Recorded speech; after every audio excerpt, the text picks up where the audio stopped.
Oke, siap. Ya. Selamat datang kembali di channel Filmku Film Indonesia, sebuah channel yang mengupas tentang film Indonesia, aktor, aktris, sutradara, dan berbagai hal yang terkait dengan film Indonesia. Nah, di hadapan saya sudah ada seorang penulis skenario, Mas Dimas Jaya Dineng. Jaya Dineka. Oh, Jaya Dineka, benar-benar nekat ya. Apa kabar film Indonesia? Jawabnya gimana? Hah? Menurut Mas Dimas? Super. Jadi, Mas, ini sebagai seorang penulis sekarang ini basic dari sebuah film itu bagus atau tidak biasanya dasarnya adalah naskah. Salah satunya adalah naskah. Bagaimana sih perkembangan naskah film di Indonesia menurut Mas Dimas? Perkembangan naskah film dari apa? Sisi penulisnya atau dari ceritanya? Ya, bisa dari sisi penulisnya, bisa dari sisi ide ceritanya. Kalau dari ide cerita sih yang saya lihat perkembangan mulai dari saya nyemplung ke dalam dunia ini,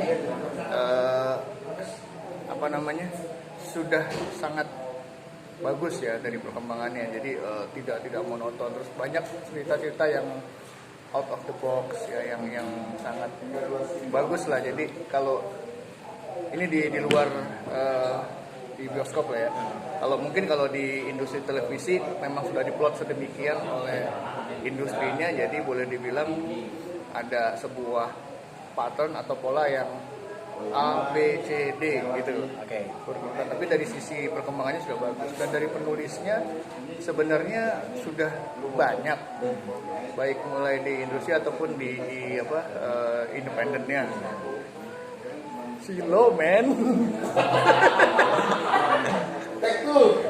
HMI gak sekalian HMI. Nah, cuma ternyata dari sisi kebutuhannya sebenarnya masih kurang. Iya. Apalagi dengan perkembangan sekarang tidak hanya televisi dan bioskop saja, tapi ada media baru, OTT dan segala macam. Itu pasti membutuhkan banyak sekali kreator dalam bentuk skrip ya, naskah penulisan. Oke.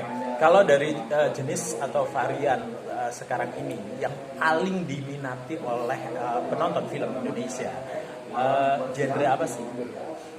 Oh, itu harus main data mas. Main data. Tapi kalau yang saya lihat itu masih dua yang paling kuat, horor dan komedi.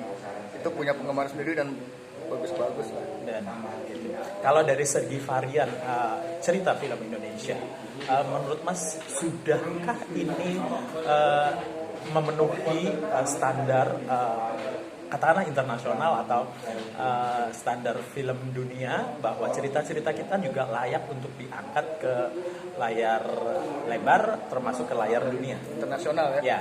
Saya lihat tadi karena memang dari sisi penceritaan udah mulai banyak bagus, out of the box. Sudah banyak juga sinias-sinias yang saya lihat mulai dilirik oleh dunia internasional ya, katakanlah yang the best-nya hari ini Mas Joko Anwar gitu kan.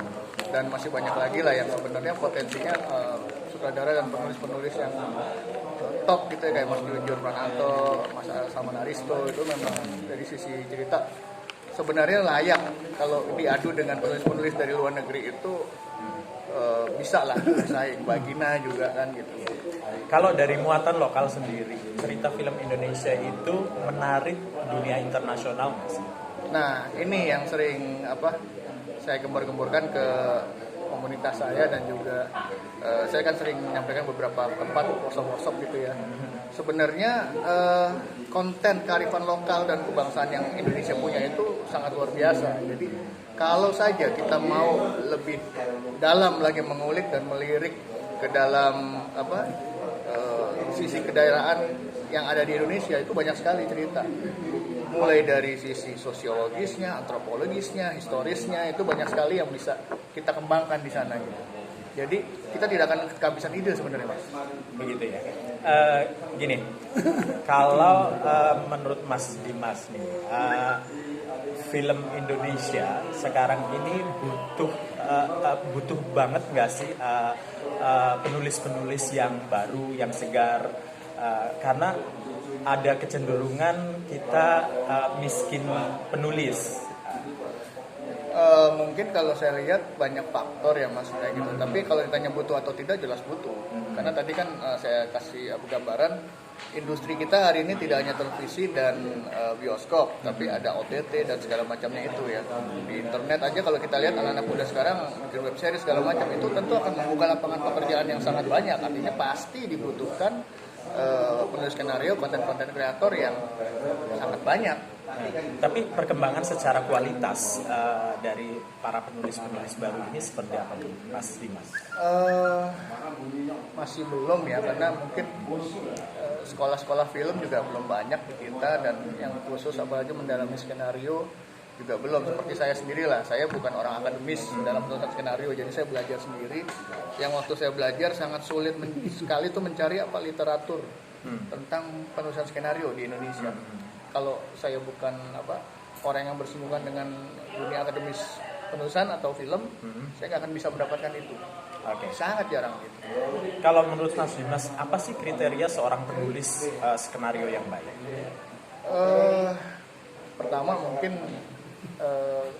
dia harus punya mau mengobservasi dan dia mempelajari segala sesuatunya, dan dia harus mau belajar lah, banyak belajar dan melihat di sekelilingnya ada hal-hal yang memang bisa dikembangkan menjadi sebuah cerita. Jadi cerita dan ide itu sendiri kan sebenarnya ada di sekitar kita. Jadi yang harus dimiliki ya tadi kemampuan observasi, terus dia juga bisa meriset dan imajinasi. Bagaimana dia mampu mengimajinasikan ide-idenya dalam sebuah konsep, karena kan film atau apapun medianya ini kan punya batas durasi ya. Bagaimana dia membuat sebuah cerita yang sesuai dengan durasi tapi menarik. Jadi dia kalau dilingkupi ya harus smart.